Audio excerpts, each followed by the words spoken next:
all your bases, so I'm sure this is all kind of knowledge or past talking to you guys about this, but we got to do it every time just to make sure that we're being safe.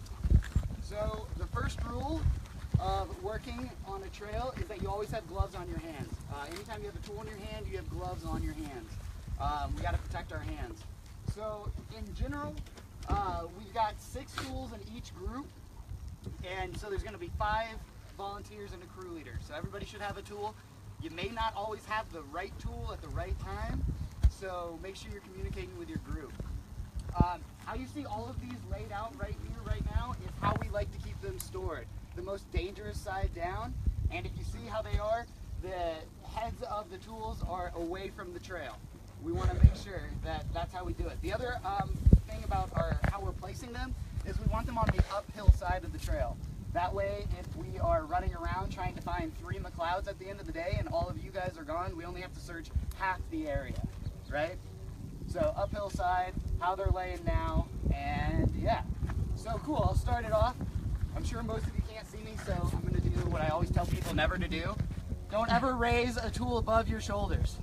So this is our pick mattock. He's going to be our main busting into the ground type of guy. Last year, we did have somebody swing a pick, have it ricochet off of a rock, and fracture their shin.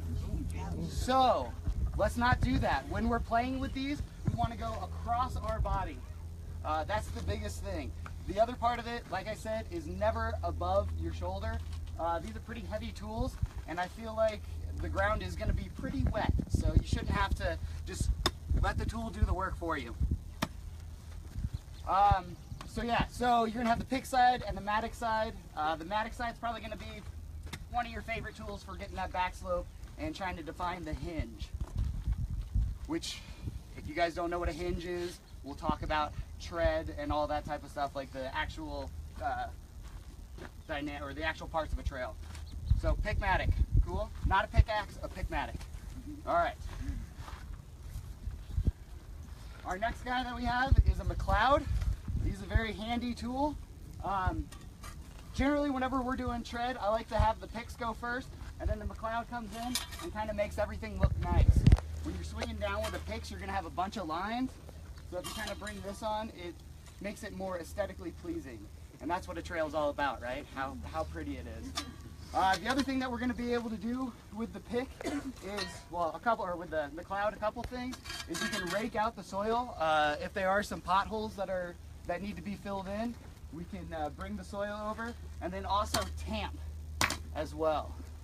So that is a McLeod. Any questions? Cool. When you're carrying all of these tools out, we're not putting anything on our shoulders. That's a really easy way for someone to get a tool in the face. So you carry everything at your side, and most dangerous side away. So how we were storing it is how we want it to kind of be put away.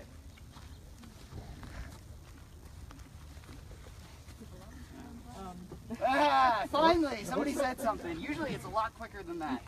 Make sure the tines are in the ground. You don't want to fall on the tines. And then we got 2 guys here. They're both shovels, flathead, and a spade. These are earth-moving devices, not earth-digging devices.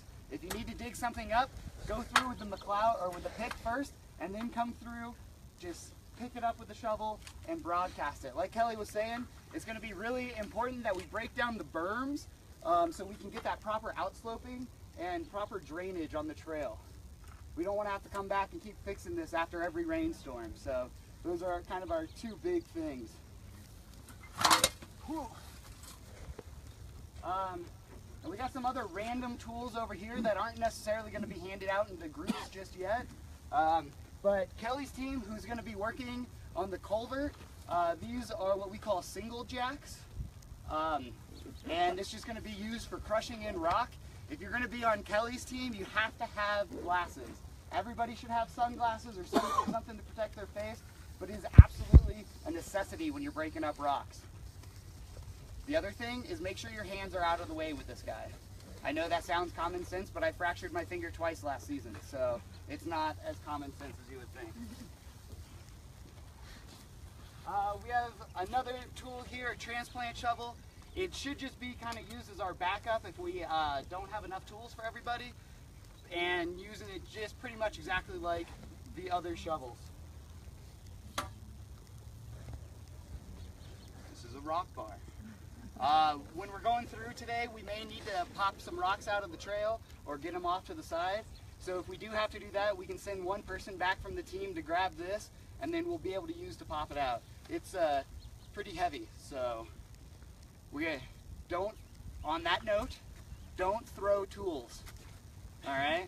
Especially this guy. This will go javelin into somebody. And our last thing that we have here is we have a pair of tampers, and if we're getting done pretty quick, we may come through and kind of tamp down the surface of the tread, just to make sure that it doesn't wash away faster than we would like it to. Are there any questions, comments, concerns? All right, cool. You guys seem like you know exactly what you're doing. All right, so I believe we're ready to split up into teams. Mark, just one thing. I want to make sure that we have collected a waiver from everyone here today. So Mike back there with